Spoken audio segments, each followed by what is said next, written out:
Ladies and gentlemen, welcome to MTGO Traders. My name is Taryn, and this is an Amonkhet Standard Deck Tech.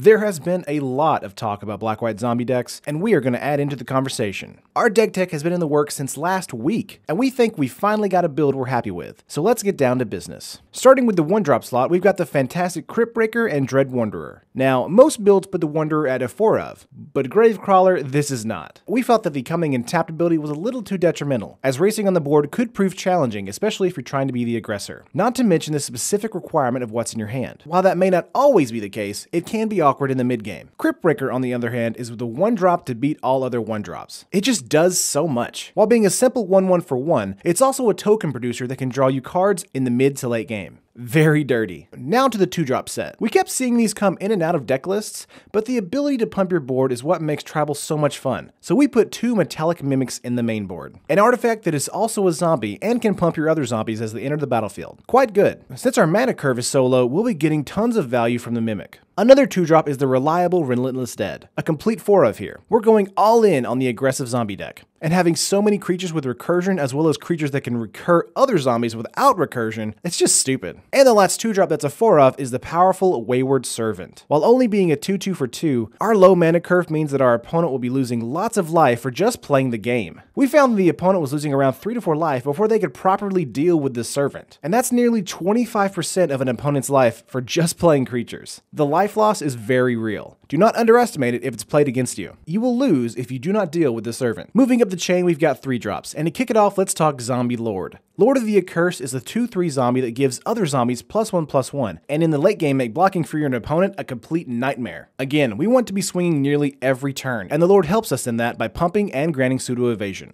Great turn 3 drop. The 2 other 3-drops is another 4 of Plague Belcher and a 3 of Diregraf Colossus. The Colossus can, at times, enter the battlefield as a 3-drop 6/6, as well as produce tokens to expand your board presence even more. If you play the Plague Belcher first, it actually feeds into the Colossus as it enters the battlefield, pinging one of your weaker zombies, pinging your opponent for 1, pinging your opponent if you have the Servant in play, and presenting board presence with a 5/4 body. You see the interactions here? Lots of death, reanimation, and life gain. Totally bonkers. So the only thing that keeps your creatures at bay? Other creatures. Our removal suite is an easy one. 4 Fatal Push, because early game threats hinder us wildly, 2 Grasp of Darknesses to kill gods, other Belchers, and mid-game creatures, and 2 Time to Reflex, the ultimate zombie combat trick that can exile a Gideon if they just so happen to swing in. We haven't really seen anyone put this card in the main board, but it does some serious legwork in the mid to late game in a zombie tribal strategy. And can you guess the final 2 cards in the main deck?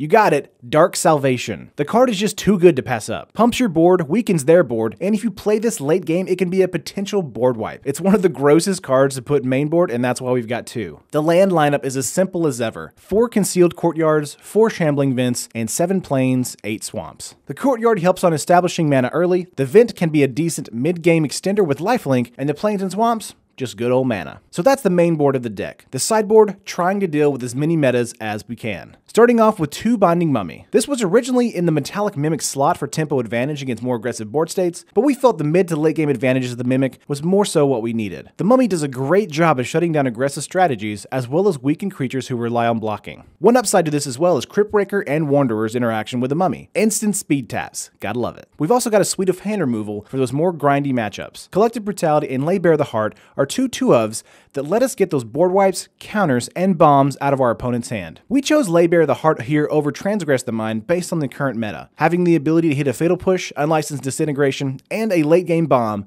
was more versatile. Of course, this doesn't hit a Heart of Kieran or the gods, but that's what the other removal cards are for. Our Exile suite here is pretty impressive with 2 Declaration in Stones and 2 Anguished Unmakings. These are cards to deal with Planeswalkers, gods, and token-based strategies that crop up from time to time. Being able to hit Heart of Kieran with Unmaking or a slew of tokens with Declaration is quite handy in a pinch. To wrap up the sideboard, we've got another pair of Grasp of Darkness, 1 Flaying Tendrils, and 2 Never to Return. Creature-based removal needs to be a big deal in your sideboard, and this covers our bases.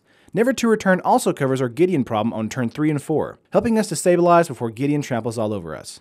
And that is the deck. What do you guys think? We kept tinkering for a long time and came up with this final build. We'll be pumping out some rounds of this deck very soon as well to show you just how strong it is, but to tell you right now, it is a blast to play. It's also pretty decently priced at MTGO Traders for around 145 tickets. Not too shabby for an upper tier tribal deck. But if you like this video, give it a like and let us know in the comments below what deck we should go over next.